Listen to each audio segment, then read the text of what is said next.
부활. 부활은 무엇을 말하는 겁니까? 죽은 자가 새 생명을 얻어 다시 살아나는 것을 부활이라고 합니다.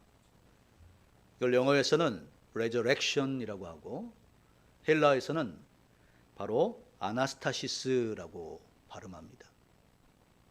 각 나라가 어떻게 부활을 말하든 하나님께서는 우리에게 예수님이 부활하도록 하셨다는 겁니다. 부활은 예수님께서 부활하셨다는 것인데 이 부활은 뭘 이야기할까?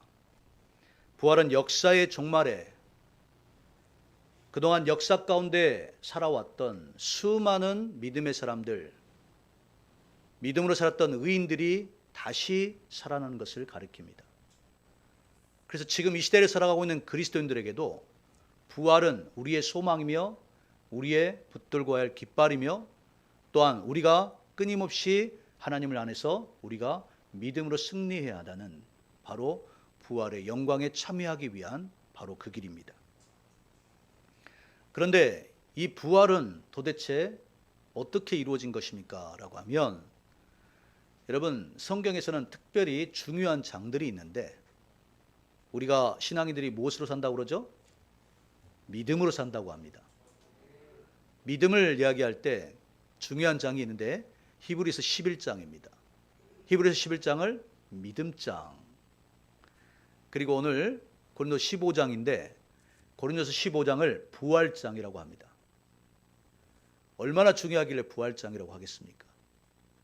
부활에 대한 지식이 없는 사람, 부활이 무엇을 의미하는지 모르는 사람, 부활은 우리에게 주신 것이 무엇인지를 모르는 사람들에게는 이 부활장이 우리에게 가장 기독교에서 핵심이 되는 부활을 우리에게 이야기해 주고 있다는 것이죠. 물론 예수님은 우리에게 이렇게 말씀하셨습니다. 예수님이 이미 공생의 기간 동안 제자들에게 이렇게 말씀해 주셨어요. 나는 부활이요 생명이니. 예수님이 부활이요 생명이라는 겁니다. 근데 제자들은 사실 이걸 잘 이해하지 못했어요. 오늘 이 시간 예배하고 있는 여러분도 부활이 무엇일까라고 어렴풋이나마 알 것 같으면서도 아직은 잘 모르겠다라는 말이 생각이 듭니다. 고린도서 15장에서 3절에 이렇게 말씀합니다. 15장 3절의 말씀, 3절과 4절 말씀인데 잘 보십시오. 내가 받은 것을 먼저 너희에게 전하였노니 이는 성경대로 그리스도께서 우리의 죄를 위하여 죽으시고 장사 지낸 바 되셨다가 성경대로 사흘 만에 다시 살아나사. 바울이 늘 자기 안에서 세상을 향해 선포하는 말이 있습니다. 바울뿐만 아니라 사도들이 늘 간직했던 것은 자기가 가지고 있지 않은 것을 전할 수가 없다는 거예요. 예수님은 공생의 기간 동안 하나님이 내게 말씀하신 것만 전한다고 그러셨습니다. 동일하게 예수님을 믿는 사람들은, 그리스도인들은 우리에게 주신 것이 아니면 우리가 나눌 길이 없습니다. 사도 바울은 오늘 15장 3절에서 내가 받은 것을, 여러분 이런 사도들이 끊임없이 고백했던 공통된 고백이 있는데 그건 자기들이 뭔가를 받았다는 거예요. 자기 안에 무언가 있다는 겁니다. 예수님이 십자가에 못 박혀 죽으셨던 그 예루살렘의 골고다, 그리고 당시 예루살렘에서 예수님을 십자가에 못 박았던 대제사장과 서기관과 바리새인들, 그리고 로마의 집정관이었던 본디오 빌라도, 중요 인물들, 기득권들이 살고 있었던 예루살렘을 향해서 예수님을 3번이나 부인하고 도망갔던 베드로가 이제 성령 강림의 사건을 경험하고 난 다음 그가 이 죽음의 길을 담대히 올라갑니다. 예루살렘을 향해 올라가면서 그가 예루살렘 성전 미문에 앉아있던 안진뱅이를 일으키면서 그가 한 말이 있습니다. 이는 내가 내게 있는 것으로 내게 주노니. 베드로 안에는 뭔가 있다는 거예요. 베드로는 뭔가를 받았다는 거예요. 베드로는 뭔가를 간직하고 있다는 거예요. 베드로가 소유한 게 있다는 겁니다. 내가 내게 있는 것으로 내게 주노니 나사렛 예수 그리스도 이름으로 일어나라. 베드로는 예수님이 자기 안에 있다는 거예요. 오늘 사도 바울은 뭐라고 그러죠? 사도 바울은 내가 받은 것, 앞에서 고린도서 1장부터 시작해서 14장까지 계속해서 복음에 대해 선포하고 있는 예수 그리스도의 종된 나 사도 바울은 예수님을 통해서 받았던 이 복음의 핵심 진리를 너희에게 전해준다는 겁니다. 내가 받은 것을 먼저 너희에게 전하였느니란 말이 그 말입니다. 이것이 바로 성경대로 그리스도께서 우리 죄를 위하여 죽으시고, 여러분, 예수님은 단순히 십자가에 못 박혀 죽으신 것이 아닙니다. 여기에 강조하고 있는 내용이 무엇입니까? 성경대로라는 거예요. 우리 한번 따라할까요? 성경대로. 성경대로. 여러분, 지금 사도 바울이 성경대로라고 하는 것은 이미 구약 성경은 이미 기록되어 있는 것이었고, 지금 우리가 보고 있는 신약 성경에 고린도전서는 신약 성경 27권 안에 들어가 있는 거 아닙니까? 이것을 우리 신약 성경이라고 합니다. 근데 사도 바울이 여기서 성경대로라고 하는 것은 그럼 구약 성경을 말하는 겁니까? 네, 구약 성경을 말하는 겁니다. 근데 구약 성경이라는 것을 무엇을 이야기하려고 사도 바울이 성경대로라는 겁니까? 구약에 하나님께서 예언자들 통하여 말씀하셨던 이 땅에 오실 메시아는 바로 모든 인류의 저주를 짊어지시고 하나님의 어린 양으로 마지막 희생 제물이 되어 주셔서 모든 죄악을 끊어주시는 하나님의 메시아가 이 땅에 오실 것을 성경에서 예고하고 있다. 그렇다면 예언자들에게 이 말씀 메시지를 주신 분은 누구십니까? 바로 하나님이시라는 겁니다. 결국 여기에 성경대로라는 말씀은 하나님의 계획대로, 하나님의 뜻대로라는 말씀입니다. 하나님의 계획대로 그리스도께서 우리 죄를 위하여 죽으셨다는 거예요. 또한 장사 지낸 바 되셨다가 성경대로라는 겁니다. 다른 어떤 사람의 계획도 아닙니다. 다른 사람들의 어떤 깨달음 때문도 아닙니다. 오직 성경대로입니다. 여러분, 중세시대에 교회가 타락해가는 과정이 극을 달할 때 하나님께서 종교개혁을 일으키시는데, 이 종교개혁 안에서 하나님께서 무엇을 말씀하게 하십니까? 오직 성경이라는 거예요. 여러분, 오직 성경 할 때 우리가 꼭 기억해야 될 것은 지금 여러분이 보고 있는 이 성경을 기억할 때마다 성경은 하나님의 뜻대로 계획된 것을 우리에게 기록으로 알려주고 있는 겁니다. 그래서 성경대로라는 말씀은 하나님의 계획, 하나님의 뜻을 강조하는 것이고, 그리고 성경대로 사흘 만에 다시 살아나사. 오늘 예수님께서 성금요일에 십자가에 죽으셨습니다. 우리 성금요일에 우리 대학동 청년들과 함께 목사님이 산기도를 다녀왔습니다. 산상기도에 갔는데 이 산상기도를 갈 때 평소와는 좀 다른 모습이었어요. 평소에는 우리가 이 기도할 수 있는 자리가 산 위에 올라가면 이 평평하고 또 사람들이 좀 많이 앉아서 함께 기도할 수 있는 그런 자리가 있었잖아요. 그 산이 바뀌었다는 게 아닙니다. 산도 동일하게 있었어요. 우리가 기도하던 그 자리도 그대로 있었습니다. 그런데 사람들이 거기에 텐트를 쳐가지고 우리가 앉을 수가 없더라고요. 청계산 기도원이라고 하는 곳인데 과거에 많은 믿음의 사람들이 거기에 올라가서 나라와 민족을 위해서 기도했고, 실제로 예수님을 만나려고 간절한 마음으로 산에 가서 기도하던 장소입니다. 우리 한국교회는 정말 하나님 앞에 예수님께서 예루살렘을 바라보시면서 감람산에서 예루살렘을 향하여 눈물을 흘리며 기도하셨던 것처럼, 또한 제자들과 공생의 시간 동안 바쁘게 사역하시면서도 지쳐있는 상황에서도 하나님과 함께 깊은 시간을 보내기 위해서 예수님이 산에 오르셔서 기도하셨습니다. 또한 새벽 미명에 산에서 기도하셨어요.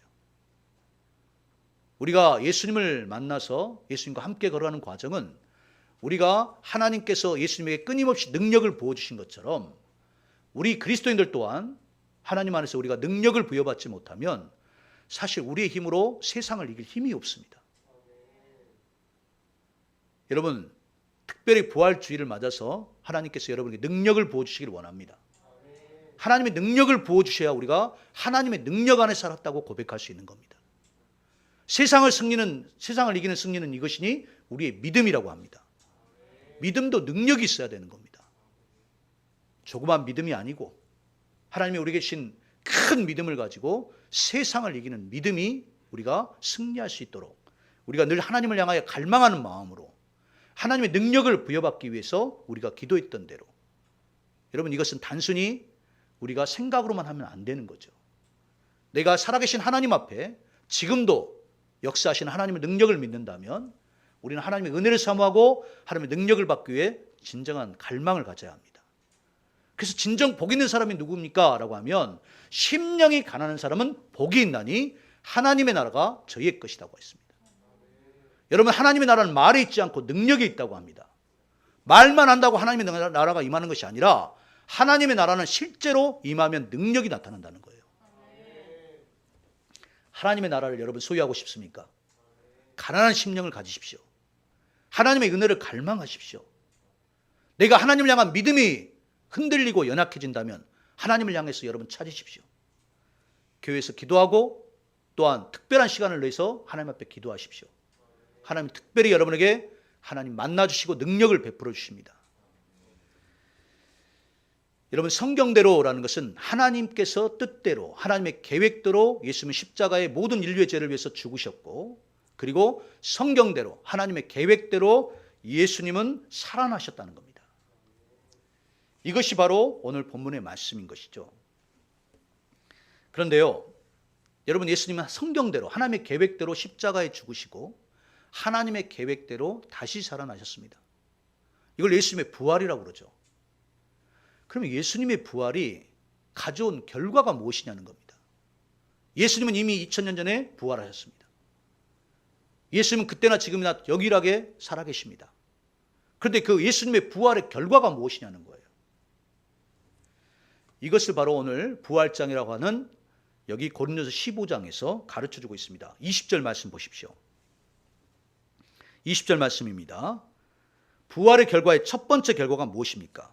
우리 20절 말씀 함께 읽읍시다. 시작. 그러나 이제 그리스도께서 죽은 자 가운데서 다시 살아나사 잠자는 자들의 첫 열매가 되셨도다. 할렐루야. 예수님의 부활의 첫 결과는 무엇입니까? 라고 하면 잠자는 자들 가운데서 첫 열매가 되셨다는 겁니다. 여기서 잠자는 자들이라고 사도 바울이 표현하는 이 잠자는 자라는 것은 죽은 자들을 말하는 거예요. 여러분, 죽은 자들이 여러분 주변에서 많이 봤지 않습니까? 역사적으로 지금까지 살아있는 사람이 누가 있습니까? 다 죽었습니다. 또한 우리가 알고 있는 지인들 중에서도 이미 세상을 떠난 사람들이 많습니다. 그동안 전쟁으로 죽은 사람, 질병으로 죽은 사람, 사고로 죽은 사람, 노안으로 죽은 사람, 어떤 상황이든 우리는 죽음 앞에 한 사람도 예외가 없이 다 죽습니다. 그런데 성경은 이것이 죽은 사람이라 하지 않고 잠자는 자들이라고 표현합니다. 왜 잠자는 자라고 표현합니까? 오늘 예수님께서는 이렇게 말씀하셨죠. 예수님은 부활하셨는데 부활의 결과가 잠자는 자들의 첫 열매가 되셨다는 겁니다. 그리스도의 부활의 첫 번째 결과는 잠자는 자들의 부활의 첫 번째 열매가 예수님이라는 겁니다. 여러분, 이걸 무엇을 말할까요? 사도 바울이 이것을 고린도전서 15장 21절 12절에서 말씀합니다. 잘 보십시오. 사망이 한 사람으로 말미암았으니 죽은 자의 부활도 한 사람으로 말미암은도다. 아담 안에서 모든 사람이 죽은 것 같이 그리스도 안에서 모든 사람이 삶을 얻으리라. 무엇을 말합니까? 이건 대표적인 것을 말하는 겁니다. 대표성이 있다는 거예요. 하나님은 우리를 보실 때 항상 대표성을 가지고 보십니다. 하나님은 사람을 보실 때 특별한 존재로 보신다는 거예요. 우리를 수많은 사람들 중에 보편적으로 보시는 것이 아니라 한 사람 한 사람을 하나님은 대표적인 사람으로 보고 계시다는 거예요. 처음 인간이 지음받을 때 하나님은 아담을 지으셨습니다. 그러나 아담이 하나님 앞에 범죄함으로 이 아담의 범죄가 모든 인류에게 함께 헤어날 수 없는 죄 가운데 살게 되는 아담의 후예가 된 거죠. 그렇지 않습니까? 아담의 후예들은 끊임없이 사람과 사람, 우리의 부모들, 우리의 조상들로부터 탄생되었습니다. 이게 육신의 탄생인 것이죠. 결국 아담의 후예들은 죄 가운데 놓여 있는 것이고 죄와 사망의 굴레에서 벗어날 길이 없습니다. 그래서 모든 사람은 죄 아래 있고 모든 사람은 사망 안에서 자유로움이 없습니다. 그래서 모든 사람은 죄의 삭시 죽음이기 때문에 죽는 거예요. 아담의 대표성을 따라, 아담의 계보를 따라 그렇게 모든 사람은 죄 가운데 죽을 수밖에 없는 겁니다. 그러나 오늘 다른 대표성을 가진 것이 있습니다. 그게 무엇입니까? 죽은 자의 부활도 한 사람으로 말미암았다. 예수님이 모든 사람, 예수님이 인간의 육신을 입어서 이 땅에 오셨지만 예수님은 죽은 자 가운데서 다시 살아나셔서 부활의 첫 번째 열매가 되셨습니다. 부활을 대표하는 하나님께서 하늘의 생명 다시 살아나게 하신 첫 번째 대표가 바로 예수 그리스도입니다. 여러분, 아담 때문에 우리는 죄와 그리고 사망의 권세에서 헤어나올 길이 없지만, 이 굴레에서 모든 인간은 자유로울 수 없지만 예수님만이 여기에서 죄와 사망의 권세를 이기고 부활하셨습니다. 그래서 예수님을 따라서 하나님의 놀라운 이 계획 안에, 부활의 계획 안에 예수님 안에 있고 예수님을 믿고 속량함을 받은 자들이 이제 예수님과 함께 부활의 생명에 참여하게 된 겁니다. 이걸 물과 성령으로 거듭나 이제 하나님의 생명으로 다시 탄생된 부활의 생명에 참여한 자들이라고 하는 거예요. 이것을 바로 속량함을 받은 자, 성도들이라고 하는 겁니다. 할렐루야. 목사님은 특별히 신도라는 말을 별로 안 좋아합니다. 믿는 사람들, 타 종교를 믿는 사람들도 신자라고 하죠. 믿는다라는 거예요. 그러나 성경의 정확한 표현은 믿는 자라는 표현을 성경에서는 특별한 이름으로 부릅니다. 이것을 바로 부르심받은 사람들이라고 해서 성도라고 부르는 거예요. 여러분, 우리가 이 시간 함께 하나님 앞에 나와서 예배하고 있는 이 순간 내가 내 정체성이 무엇인지를 알아야 합니다. 내가 하나님으로부터 부르심받은 사람이라는 거예요. 하나님이 한 사람 한 사람을 부르셨고 예수님의 제자를 부르실 때도 한 사람 한 사람 부르셨습니다. 한 사람 한 사람을 부르시고 예수님은 그 제자들의 이름을 한꺼번에 이렇게 두리뭉실하게 해서 한 이름으로 부르지 않으셨습니다. 너희들은 제자들이라고 부르지 않으셨어요. 예수님은 시몬을, 게바를 이제는 베드로라 부르셨어요. 야고보다, 요한이다. 예수님은 직접 한 사람 한 사람을 이름을 불러주신 겁니다. 빌리바, 도마야 이렇게 직접 이름을 불러주신 거예요. 한 사람 한 사람을 불러주신 거예요. 왜? 예수님이 이 땅에 오신 하나님의 아들이시기 때문에 하나님의 본성을 그대로 가지고 계시다는 거예요. 하나님은 우리를 지명하여 부르셨습니다. 이게 바로 대표성이라는 거예요. 여러분, 교회에서도요, 두 가지 부류의 사람들이 있습니다. 내가 주님의 부르심받은 성도로서 대표성을 가지고 있느냐는 거예요. 내가 주님을, 예수님께서 모든 부활의 첫 번째 열매가 되신 것처럼 나도 또한 이 시대에 예수 그리스도를 믿는 사람으로 주님의 제자로 한 사람의 대표성을 갖고 있느냐는 겁니다. 성경에서 말하는 것은 세상에 말하는 경영학과 좀 다릅니다. 경영에서는 이런 법칙이 있어요. 80대 20의 법칙. 들어보셨습니까? 네. 기업의 80%를 20%가 먹여 살린다는 이야기입니다. 세상에서 수많은 나라와 또 조직체가 있지만 그 조직 중에서도 20%가 80%를 커버한다는 거예요. 그래서 20% 대표성을 갖는 거죠. 그러나 성경은 그렇지 않습니다. 성경은 마치 1대 99 또는 1대 무한대입니다. 아담의 죄성은 모든 인류에게, 육체를 가진 모든 인류에게 죄값이 전가돼서 이제 사망 가운데 살 수밖에 없는 겁니다. 그러나 한 사람, 예수 그리스도의 부활을 통해서 예수님은 모든 예수 그리스도를 믿는 자들에게 부활의 생명이 되셨습니다. 그렇다면 이 시대에 예수님을 따르는 그리스도인들 또한 어떻게 제자들이 살았습니까? 이 제자들 한 사람 한 사람들이 예수 그리스도의 대표성을 가지고 각 나라마다 그 박해 시대에도 마지막 그 대표의 열매를 맺게 되었다는 거예요. 교회 안에도 대표성을 가진 사람과 대표성을 갖지 않고 신앙생활하는 사람들이 있습니다. 여러분이 부르심받은 성도들이라면, 예수를 따라 사는 그리스도인들이라면 내 한 사람이 어떻게 사느냐가 중요하다는 거예요. 내가 하나님을 예배하는 자들이라면 여러분, 우리가 처음 우리 코로나 시기에 새벽 기도하면서 여러분 들으셨죠? 가인과 아벨이 하나님 앞에 예배를 드리는데, 제사를 드리는데, 하나님은 가인의 예배가 아니라 아벨의 예배를 받으셨다는 거예요. 아벨의 제배를 받으셨지만 가인의 제배를 받지 않으셨다. 무엇입니까? 누가 드렸냐는 겁니다. 어떤 사람이 하나님 앞에 의의 길을 가고 주님과 함께 걸음을 걸으며 하나님 앞에 자기 마음과 자기의 뜻과 자기의 생명을 다하여 하나님을 사랑하는 자가 하나님 앞에 대표성을 가진 사람입니다. 예배는 누가 드리냐가 중요하다는 거예요. 여러분 각 가정에서도 예배하시는 분들이 내가 하나님 앞에 대표성을 가진 예배를 드리시길 축복합니다. 준비된 예배자, 내가 하나님 앞에 전심으로 예배하는 자, 내가 하나님 나라의 영원한 대표성을 가지고 이 땅에 살아가는 성도이며, 이 땅에 내가 아닌 사람이 누가 주님 앞에 이 길을 가면 내가 이 길을 가는 자가 주님 앞에 모든 사람을 대표해서 내가 이 길을 의롭게 가는 것이 진정한 하나님의 우리를 향하신 뜻입니다. 여러분, 이게 어떻게 가능한 것입니까?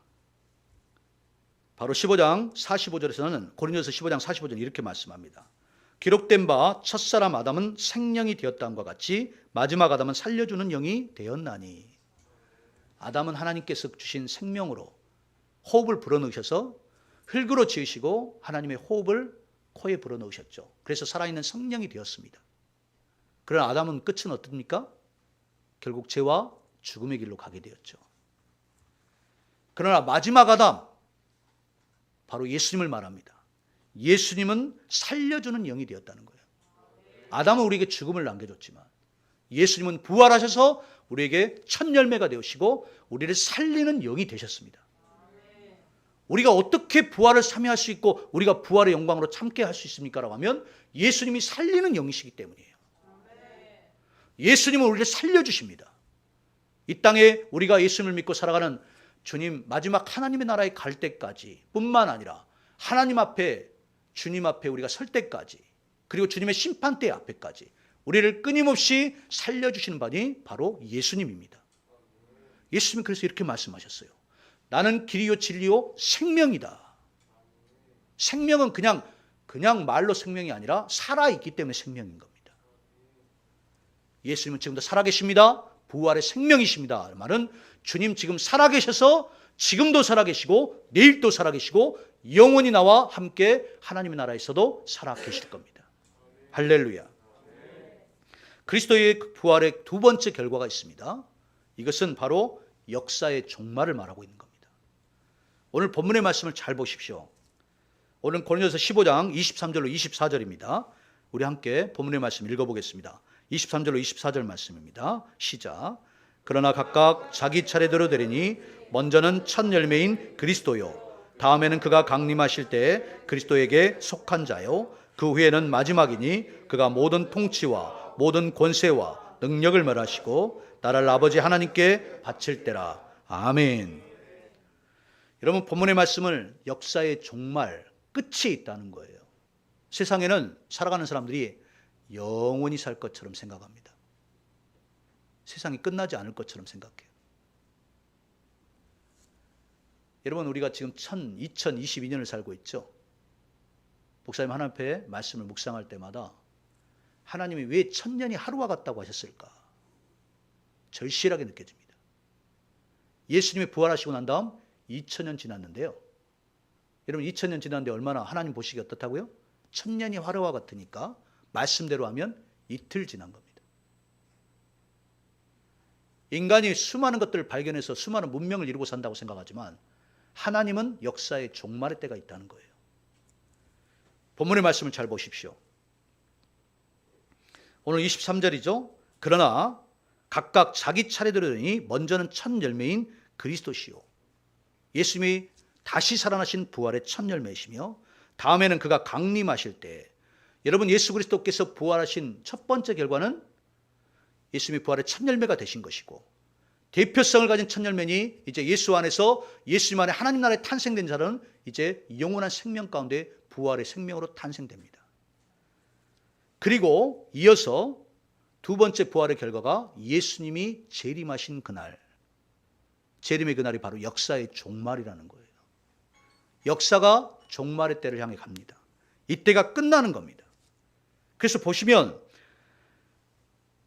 먼저는 첫 열매인 그리스도이시요 다음에는 그가 강림하실 때 재림의 그때 그리스도께서 그리스도에게 속한 자, 예수 그리스도에 영접하고 주님을 믿고 주님의 생명을 위로부터 탄생된 하나님의 생명을 부여받은 자, 예수 그리스도께 속한 자, 예수님을 믿는 사람들 아닙니까?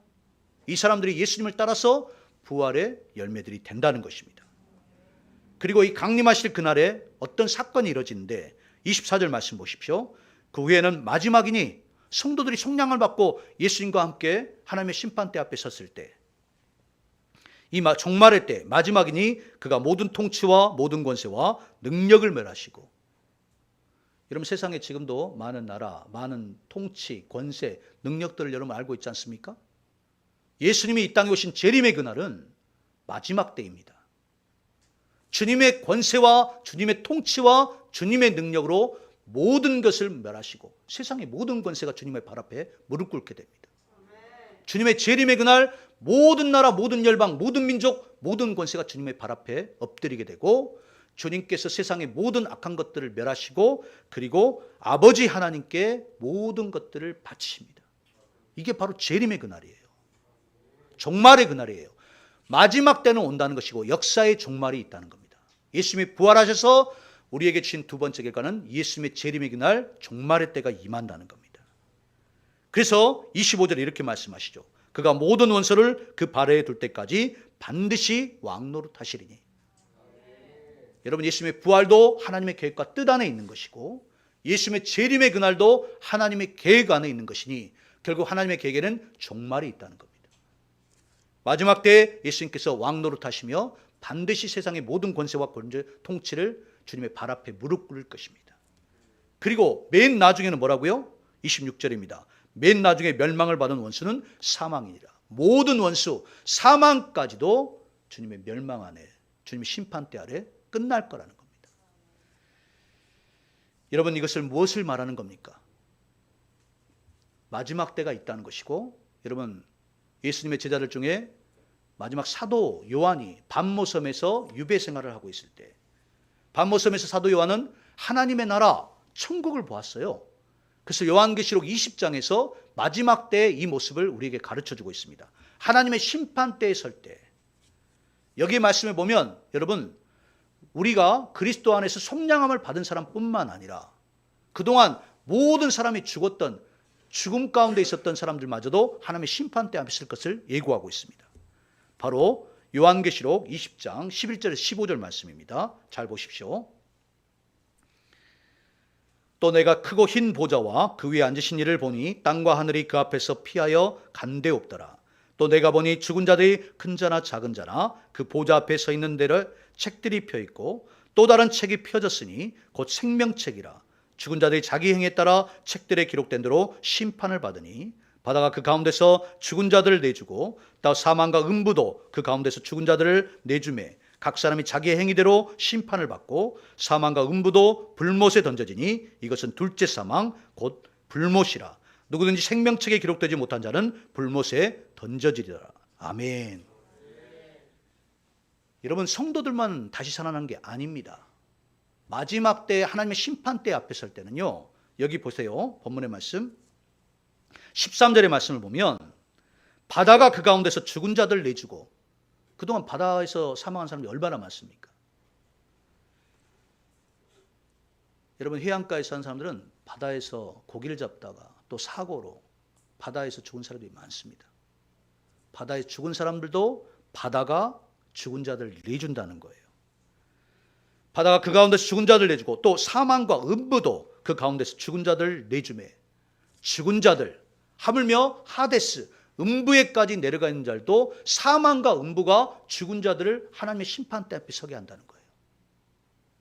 이게 바로 예수님이 이 땅에 오셔서 하실 그 재림의 때에 있는 일입니다. 종말의 때를 말하는 거예요. 결국 여기에 보면 뭐라고 기억하고 있습니까? 여러분, 이때 사도 요한이 보았던 모습은 그겁니다. 죽은 자들 큰 자나 작은 자나 12절이죠. 그 보좌 앞에 서 있는데 하나님의 심판대 앞에 서 있다는 거예요. 책들이 펴 있고 또 다른 책이 펴졌으니 곧 생명책이라. 그런데 여기 보십시오. 죽은 자들이 자기의 행위를 따라 책들에 기록된 대로 심판을 받으니. 여러분, 우리가 이 땅에 살아가는 과정에는 믿음이 필요합니다. 우리가 구원받기 위해서는 믿음이 필요해요. 구원받은 다음부터는 우리가 믿음으로 행하며 살아야 합니다. 그래서 행하지 않는 믿음은 죽은 믿음이라고 하는 거예요. 살아있는 믿음은 우리의 삶에 예수 그리스도를 닮아가는 행위가 따라야 한다는 겁니다. 자기의 행위를 따라 책에 기록된 대로 심판받는다는 거예요. 여러분, 그래서 우리는 그냥 살 수 없습니다. 예수님 믿고 사는 사람들이 그냥 살 수가 없는 거예요. 한 번 구원받으면 자기 마음대로 살아야 되는 게 아닙니다. 우리가 이 땅에 예수 그리스도를 믿는 대표성을 가지고 우리가 예수 그리스도의 제자로 그리스도의 대사로 한 사람이 한 사람의 주님 앞에 어떻게 믿음으로 살아가는 그 기록이 하나님의 생명책에 기록되어 있다는 거예요. 여러분, 이것은 굉장히 우리에게 지금 이 시대를 살아가는 그리스도인들에게 시사하는 바가 큽니다. 우리는 그냥 살 수 없다는 거예요. 믿음으로 살아가는 과정은 그냥 살아갈 수가 없습니다. 내가 주님 따라서 의의 길을 걸어가느냐, 내가 예수 그리스도를 따라서 마지막까지도 마지막 십자가를 졌던 주님을 따라 내 십자가를 지고 주님을 따라 사느냐, 이게 중요하다는 겁니다. 왜? 우리의 삶의 흔적이 하나님의 생명책에 기록되어 있기 때문에. 여기 보십시오. 바다도 죽은 자들을 내주고 사망과 음부도 불못에 내주지만, 이것이 바로 두 번째 심판대 앞에 서게 되는 것이고, 하나님의 심판대 앞에 설 때 사망과 음부도 불못에 던져지니 이것이 둘째 사망 곧 불못이라. 여러분, 예수님께서 부활하셔서 제자들에게 많은 말씀을 하실 수 있었겠죠. 그런데 천국 복음을 비밀을 가르쳐 주시고 예수님께서 동일하게 모든 복음서마다 동일하게 이 말씀을 하십니다. 이것을 주님의 지상 대명령, 땅 끝까지 가서 복음을 전하라고 그러죠. 마태복음 28장에서 18절에 20절에 이렇게 말씀합니다. 마태복음의 마지막 말씀이에요. 예수님이 하신 마지막 말씀을 그 마태복음의 마지막에 기록한 겁니다. 그 말씀이 무엇입니까? 너희는 가서, 제자들에게 주신 말씀이죠. 지상 대명령, 모든 족속으로 제자를 삼아 아버지와 아들과 성령의 이름으로 세례를 주고 내가 너희에게 분부한 모든 것을 가르쳐 지키게 하라. 예수님의 이 말씀은 그냥 교훈을 가르쳐 주시려고 한 것이 아닙니다. 제자들아, 이렇게 삶의 윤리를 가지고 살라고 한 것도 아닙니다. 너희는 예수님을 따라서 이렇게 교훈을 가지고 살라는 이런 말씀이 아닙니다. 이것은 주님께서 마지막 날 하나님의 심판대 앞에 서서 죽은 자도 그리고 예수님을 믿고 잠자는 자들 가운데 있다가 예수님의 부활의 첫 열매가 되신 대로 부활의 생명으로 탄생될 속량함을 받은 자들, 이런 모든 자들이 하나님 앞에 심판대에 서가지고 마지막 예수님을 믿는 자들에게는 하나님의 천국의 영원한 축복이 주어지지만, 주님을 믿지 않고 하나님 앞에 거역하고 하나님을 배반하고 하나님을 끊임없이 부인하며 살았던 그 사람들이 이 하나님의 영벌, 하나님의 심판대 앞에 이 시계 아래 서게 되는데, 이때 두 번째 사망이 일어납니다. 이것은 바꿀 수가 없다는 거예요. 다시 이어지는 사건이 아닙니다. 우리가 살고 나서 우리의 후대가 다시 살아나는 그런 상황도 아닙니다. 마지막 때가 종말의 때라는 거예요. 그때는 사망마저도 하나님 앞에 멸망하기 때문에 결국 이 두 번째 죽음이 임합니다. 예수님이 이것을 우리에게 가르쳐 주시려고, 제자들에게 가르쳐 주시려고 복음서에서 가장 마지막 말씀은 너희가 땅끝까지 가서 영혼들을 구하라는 거예요. 절박하게 가르쳐 주신 겁니다. 불필요해서가 아니라 그냥 너희가 보고 그냥 배워서 가르친 대로 다른 사람을 가르쳐라는 말씀이 아닙니다. 이 말씀은 제자들에게 주신 지상 대명령, 영혼 구원을 위해서 여러분이 절박하게 살아가는 겁니다. 한 영혼이 불못에 던져지느냐, 하나님 나라의 영원한 부활의 생명으로 함께 하나님 나라의 가족으로 살아갈 수 있느냐, 이게 바로 하나님이 우리에게 주신 겁니다. 여러분, 예수님의 부활의 결과, 두 번째 결과는 종말의 역사적 종말을 말하고 있는 겁니다. 여러분, 이 부활주일, 여러분이 예수님 안에서 할렐루야, 예수 부활 승천하셨네, 예수 부활하셨네를 외치는 사람들이라면 여러분이 무엇을 간직해야 된다는 겁니까? 내가 예수님이 마지막 주셨던 이 부활의 생명을 나 혼자 누리지 않고 삶의 자리에서 우리가 만나는 모든 이웃들에게 절박하게 이 부활의 생명을 전해야 된다는 거예요. 그들의 영혼을 위해서 구원해야 된다는 거예요. 이것을 선포하고 그들의 영혼을 간절한 마음으로 구원하도록 여러분이 여기에 여러분 모든 삶을, 여러분 모든 여러분 주어진 기회를 선용해야 된다는 겁니다. 목사님도 우리 가족들을 위해서 기도합니다. 사랑하는 친구들을 위해서 기도합니다. 그리고 목사님이 아는 이웃들을 위해서 기도합니다. 이 지역을 위해서 기도하죠. 나라와 민족을 위해서 기도합니다. 기도하는 이유가 뭡니까? 여러분, 예수님이 부활하신 것은 단순히 부활하셔서 부활의 무슨 기적을 보여주시기 위한 게 아닙니다. 하나님의 심판대 앞에서 마지막 두 번째 사망, 불못에 우리가 지옥으로 가느냐 생명의 길로 가느냐 여기에 절박하기 때문에 지금 우리에게 보여주신 겁니다. 목사님 할아버님하고 함께 살았습니다. 할아버님이 살아가신 모습은 정말 존경스러운 모습이었습니다. 한 번도 늦잠을 자지 않으셨습니다. 항상 새벽에 4시에 일어나셨습니다. 볼 때마다 이런 느낌이죠. 아니 하나님, 우리 할아버님이 예수님 믿고 그리스도인 됐다면 정말 세상에 그 누구보다 훌륭한 그리스도인들이 되셨을 텐데. 그런데 그렇지 못했습니다. 할아버님은 한 번 뜻을 정하면 절대로 굽히지 않았습니다. 한 번 말을 뱉으면 반드시 했습니다. 이루어질 때까지 하셨습니다. 마지막 수건 사업도 조상들의 묘를 하나님이 아니라 조상들에게 바치기 위해서 그 묘 위에 비석을 세우기 위해 평생 붓고 있었습니다. 지금도 조상들의 선산에 가면 묘 위에 할아버님이 친필로 쓴 탁본 세운 비석들이 있습니다. 그런 할아버님도 강직했던 분도 나중에 연세가 드시니까 노쇠하시고 병들어서 세상을 떠날 때가 되셨습니다. 저는 할아버님을 만날 때마다 복음을 전하려고 힘을 썼습니다.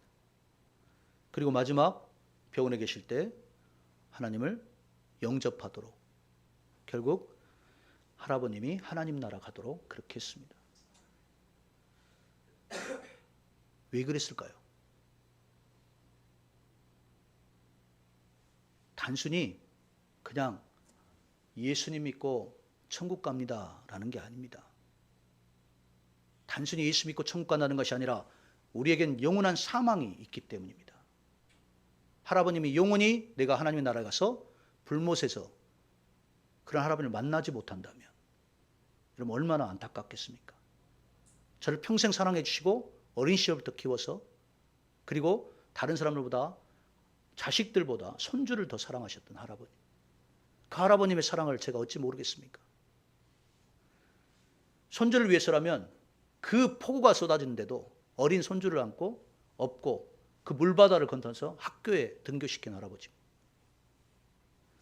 손주를 위해서라면 이 땅에 지금 한참 민주화 운동 때문에 세상에 체류탄이 난무하고 거기에 여기 잘 보는 옆대학에서 졸업식 날 체류탄이 터가지고 졸업식도 못할 정도로 엄청나게 그 체류가스에 갈 수도 없는 곳을 어린 저를 데리고 할아버님이 여기까지 오셔서 서울대학교 교정을 보여주셨습니다.